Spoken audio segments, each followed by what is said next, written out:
For today's video mga ka-idol, mga ka-idol no, gagisa rin taglamas ni mga ka-idol kay magluto tag pusit mga ka-idol, mga na siya mga ka-idol ato nang gimikos-mikos diya mga ka-idol no. Pag humamikos-mikos mga ka-idol, giluno dayon to nato tong pusit mga ka-idol og diha na mga ka-idol no.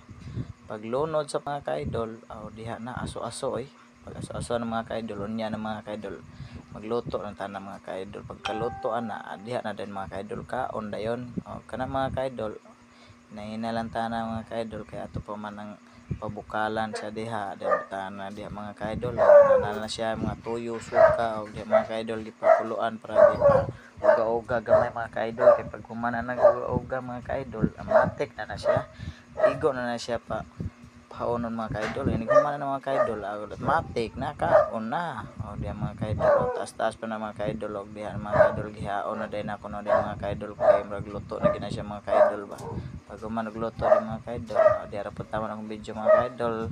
Thank you for watching mga ka-idol.